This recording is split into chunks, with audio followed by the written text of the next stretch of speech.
بسم اللہ الرحمن الرحیم نحمدہ و نصلی علی رسولہ الکریم۔ آج کے اس سیشن میں اسلامی نظریہ مینجمنٹ کے ضمن میں جو کام اللہ جل جلالہ نے مجھ سے لیا ہے اس کا ایک خلاصہ پیش کرنا مقصود ہے۔ یہ کام سب سے پہلے 2009 میں میرے ایک آرٹیکل سے شروع ہوا جس کا ٹائٹل تھا planning in the Islamic tradition the case of the Hijra expedition. تو اس میں میں نے اور میرے ایک دوست تھے، انہوں نے جائزہ لیا کہ حضور پاک علیہ السلام نے ہجرت کو کیسے جو ہے اس کی منصوبہ سازی کی اور اس کو کیسے عملی جامہ پہنایا، اور پھر جو ہے اس کے بعد 2016 میں میں نے یہ کتاب کمپائل کی جس میں تقریباً 300 احادیث ذکر کی ہے، جمع کی ہے، اور اس کے جو مین کانٹینٹس ہیں اس میں آپ دیکھ سکتے ہیں کہ ایک تو جنرل پرنسپلز ہیں مینیجرز کے لیے، رولرز کے لیے، اور جتنے بھی منتظمین حضرات ہیں ان کے لیے، پھر جو ہے ان کی ذمہ داریاں کیا ہیں، اور اس پر تفصیل سے بحث ہوئی ہے۔ گو کہ ساری حدیث تو نہیں جمع کی جا سکتی، لیکن ایک بڑا ذخیرہ اس میں جمع کرنے کی کوشش کی گئی ہے۔ اور اس میں اگلا جو اس کا موضوع تھا وہ تھا رسپانسبلٹیز آف امپلائیز، کہ ایک طرف تو جو منتظمین ہیں ان کی ذمہ داریاں ہیں، اور اس کے ساتھ ساتھ جو کام کرنے والے لوگ ہیں ان کی بھی ذمہ داریاں ہیں۔ اس میں اگر آپ ملکی سطح پر چلے جائیں تو ملک میں جو حکومت ہے اس کی ذمہ داریاں اس میں شامل ہو جاتی ہیں، اور جو عوام الناس ہیں ان کی ذمہ داری اس میں داخل ہو جاتی ہے۔ اور پھر اس میں اس بات کا جائزہ لیا گیا کہ اس کی جو مضمرات ہیں یا اس کے اثرات جو ہیں، امپلیکیشنز مینیجرز کے لیے کیا ہے، کہ مینیجر جو ہے ان کو کیسے استعمال کر سکتے ہیں مختلف آرگنائزیشنز میں، مختلف اداروں میں، اور ایون کہ اپنے گھر میں۔ اسی کے ساتھ ساتھ مارکیٹنگ اور سیلز کے حوالے سے اس کتاب پر جو ہے وہ کام کیا گیا۔ اس میں تقریباً 100 حدیثیں جمع کی گئی ہیں۔ جو مارکیٹنگ کے جو مشہور اس وقت کمپوننٹس ہیں ان پر یہ حدیث جمع کی گئی ہیں، جیسے کہ 4 پیس عمومی طور پر مشہور ہے، پروڈکٹ ہے، پرائس ہے، پلیس ہے، پروموشن ہے۔ لیکن اس میں اسلامی حوالے سے ہم نے ایک دو چیزیں اور داخل کی ہیں، جیسے پروسیس ہے۔ تو بعض پروسیسز جو ہیں کہ آپ کا جو ایکسچینج کا پروسیس ہے، یہ بعض پروسیسز سے کو اسلام نے منع کیا ہے، جیسے انفیریئر کوالٹی اور سپیریئر کوالٹی جو پروڈکٹس ہیں ان کو ایکسچینج کرنے سے منع کیا۔ اس کے بجائے یہ اصول دیا کہ آپ کے پاس اگر کوئی انفیریئر پروڈکٹ ہے تو اس کو پہلے آپ بیچیں، اس سے جو پیسہ آپ کو حاصل ہو تو پھر اس سے آپ اعلیٰ درجے کی چیز خریدیں۔ اور اسی طرح اور بھی بہت سارے پروسیسز اس میں داخل ہیں، اور اس حوالے سے اس بات کا بھی خیال رکھا گیا کہ تجارت کے چند فضائل ان میں شامل کیے جائیں، اور جو تاجر ہیں جو ہیں ان کے متعلق آتا ہے کہ جو ایماندار تاجر ہیں ان کا حشر قیامت میں صدیقین کے ساتھ ہوگا، اور اسی ضمن میں اور احادیث بھی جمع کی گئی۔ اور پھر آخر میں امپلیکیشنز فار مینیجرز، یعنی جو منتظم حضرات ہیں وہ ان کو کیسے استعمال کر سکتے ہیں، یا ان سے کیسے مستفید ہو سکتے ہیں۔ اس کے بعد جو پہلے میں نے آرٹیکل لکھا تھا اس کو بڑھایا، تو یہ کتاب کی شکل میں بنا دیا اس کو، کہ پروفٹ محمد صلی اللہ علیہ وسلم ایز اے پلاننگ ایکسپرٹ۔ تو اس آرٹیکل میں ہم نے صرف ہجرت کو شامل کیا تھا، لیکن اس کتاب میں جو بڑے بڑے واقعات حضور پاک صلی اللہ علیہ وسلم کی زندگی میں ظہور پذیر ہوئے ہیں، جن میں 6 بڑی بڑی جنگیں ہیں اور 2 اور واقعات ہیں، ان کو شامل کیا گیا۔ اور پھر مشہور جو مینجمنٹ کے فنکشنز ہیں، planning, organizing, leading and directing اور کنٹرولنگ، تو ان کو جو ہے ان پر کام کیا گیا، اور ان پر 4 کتابیں سامنے آ گئی۔ تو یہ آپ دیکھ رہے ہیں کہ ان کتابوں کے جو کہ امیزون پر موجود ہیں، ان کے فرنٹ جو پیج ہیں ان کے امیجز ہیں، اور اس میں یعنی پلاننگ اسٹریٹجی حضور پاک صلی اللہ علیہ وسلم کی، آرگنائزنگ انہوں نے کیسے اپلائی کی ہے، اور اسی طرح لیڈنگ ہے اور کنٹرولنگ ہے، ان کے متعلق بحث کی گئی ہے۔ اور پھر اگلے مرحلے میں کچھ اضافے کے ساتھ ان سب کتابوں کو ایک کتاب میں مجتمع کیا گیا، جو کہ آپ پرنسپلز آف اسلامک مینجمنٹ کہہ سکتے ہیں، لیکن اس کا ٹائٹل میں نے رکھا ہے managerial thoughts of the prophet صلی اللہ علیہ وسلم۔ اس میں 2 چیپٹرز کا اضافہ کیا ہے۔ ایک تو یہ ہے کہ حضور پاک صلی اللہ علیہ وسلم کا جو انتظامی پہلو تھا، اس کی کیا خصوصیات تھی، اس کو شامل کیا۔ اور پھر حضور پاک صلی اللہ علیہ وسلم نے مختلف جو مینیجریل سکلز حاصل کی ہے، ان کے ذرائع کیا تھے۔ تو یہ پہلے 2 چیپٹرز ہیں اور پارٹ 1 میں شامل کیے گئے ہیں، تو یہ اس پر بحث کرتے ہیں۔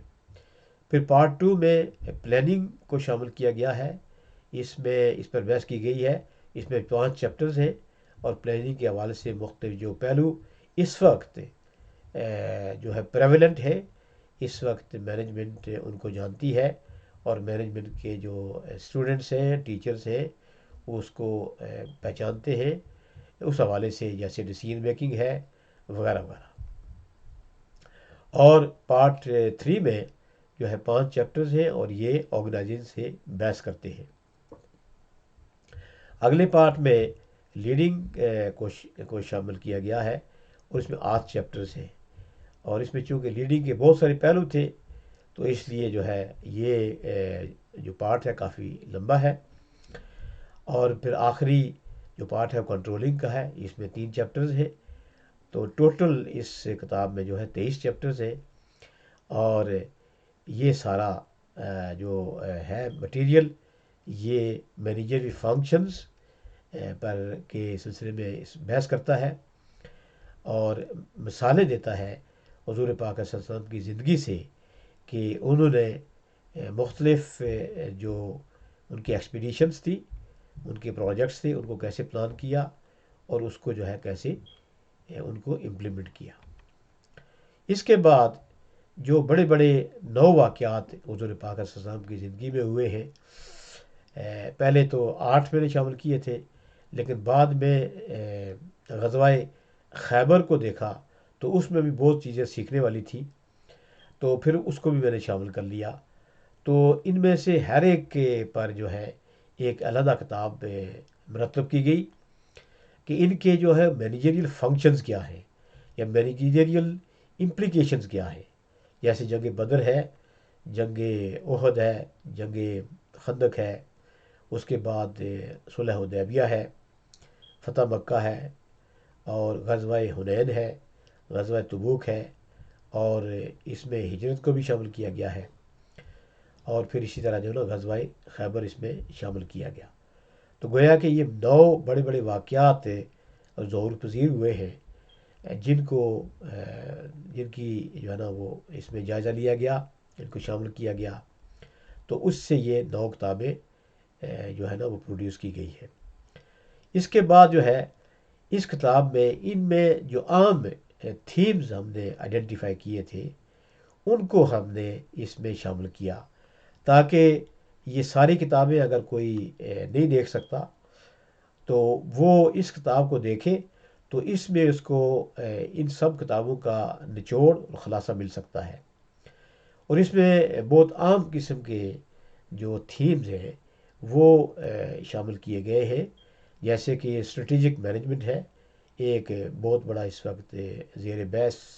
ہمارا سبجیکٹ ہے، جو کہ بزنس اور مینجمنٹ میں ساری ڈگریز میں پڑھایا جاتا ہے۔ اسی طرح چینج مینجمنٹ ہے، کرائسس مینجمنٹ ہے، ناٹ فار پروفٹ مارکیٹنگ ہے، مارکیٹنگ میکنگ انوویشن ہے، انفارمیشن مینجمنٹ ہے، بزنس ایتھکس ہے، موٹیویشن تھیوری ہے، ڈیسیژن میکنگ ہے،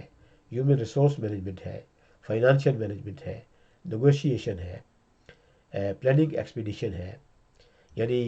کسی بھی ایکسپیڈیشن کو اوور آل کیسے پلان کیا جا سکتا ہے۔ اور اسی طرح ریسسٹنس مینجمنٹ ہے، رسک مینجمنٹ ہے، اور پروجیکٹ مینجمنٹ ہے۔ تو گویا کہ یہ ان ساری کتابوں کا ایک خلاصہ ہے، اور یہ بہت ہی جو ہے عام کتاب ہے، جس میں یہ سارے تھیمز جو ہے ان پر بحث کی گئی ہے، ان کو جمع کیا گیا ہے۔ اس کے بعد انہی تھیمز کو مزید ایکسپینڈ کرنے کے لیے یہ 4-5 کتابیں جو ہے نا وہ لکھی گئی ہے، اور یہ ساری کی ساری ان ہی تھیمز پر بحث کرتی ہے، لیکن ان کو یعنی اس میں تو وہ ایک چیپٹر تھا، لیکن اس میں ان کو بڑھایا گیا ہے، اور اس میں جو ہے نا اور کام کیا گیا اور پہلو شامل کیے گئے، تو ان کو کتابی شکل دی گئی۔ جیسے کہ وہاں اسٹریٹجک مینجمنٹ پر ایک ہی چیپٹر تھا، تو یہاں بہت سارے چیپٹرز ہیں اسٹریٹجک مینجمنٹ میں اس کتاب میں۔ اسی طرح جو چینج مینجمنٹ تھا اس کو چینج کر کے ہم نے transformation strategy of the prophet کے نام سے یہ کتاب اس کو ایکسپینڈ کیا ہے۔ اور اسی طرح انفارمیشن مینجمنٹ میں وہاں ایک چیپٹر تھا، اور یہاں ایک کتاب پروڈیوس کی گئی ہے، فائنینشیل مینجمنٹ اسی طرح، اور اسی طرح motivation strategy of the prophet. یہ کتابیں ابھی ظہور پذیر ہوئی ہے۔ ان جو ٹاپکس ہیں جو اس سے پہلے ڈسکس ہوئے ہیں ان پر مزید کام کی ضرورت ہے، کہ ان میں جتنے بھی تھیمز ہم نے آئیڈینٹیفائی کیے ہیں ان میں سے ہر ایک پر کتاب جو ہے نا لکھنے کا پروگرام ہے۔ اگر انشاءاللہ زندگی نے ساتھ دیا، حالات سازگار رہے، تو انشاءاللہ ان پر کام کیا جائے گا۔ اسی دوران میرے ذہن میں خیال پیدا ہوا کہ ڈیسیژن میکنگ ایک بہت عام جو ہے ٹاپک ہے مینجمنٹ میں، تو حضور پاک صلی اللہ علیہ وسلم نے جو ڈیسیژن کیے ہیں ان پر جو ہے نا علیحدہ ایک کتاب لکھی جائے۔ تو اس ضمن میں پھر یہ کتاب جو ہے نا آپ کے سامنے ہے۔ اس کا ٹائٹل ہے کی managerial decision of the prophet صلی اللہ علیہ وسلم، اور اس میں ڈیسیژن میکنگ کو ایک نئے حوالے سے دیکھنے کی کوشش کی گئی۔ جیسے جو ڈیسیژنز ہیں حضور پاک صلی اللہ علیہ وسلم کے 16 عام مینیجریل ڈیسیژن کو اس میں شامل کیا گیا ہے، تو لیکن ان کو ایک مختلف اور نئی ترتیب سے ان کو جمع کیا گیا ہے، جیسے پری ایمپٹیو ڈیسیژنز ہیں، کنکرنٹ ڈیسیژنز ہیں، ری ایکٹیو ڈیسیژنز ہیں، اور اسی طرح ہائبرڈ ڈیسیژنز ہیں۔ اور اس میں ایک ڈیسیژن میکنگ کے ضمن میں ایک کیس اسٹڈی کو بھی شامل کیا گیا ہے۔ تو اس میں جو پری ایمپٹیو ڈیسیژنز ہیں اس کا یہ ایسے ڈیسیژنز ہیں جن کا جو فائدہ ہے اور اس کا جو اثر اور اس کا جو حاصل ہے وہ فیوچر میں ہوتا ہے۔ اور جو کنکرنٹ ڈیسیژنز ہیں یہ ایسے ہیں جو کہ فوری طور پر ایسے ڈیسیژن کو کیا جاتا ہے، جیسے کہ حضور پاک صلی اللہ علیہ وسلم کو جس وقت ہجر اسود کو نصب کرنے کے لیے منتخب کیا گیا کہ آپ جو بھی فیصلہ کریں گے ہم اس کو تسلیم کریں گے،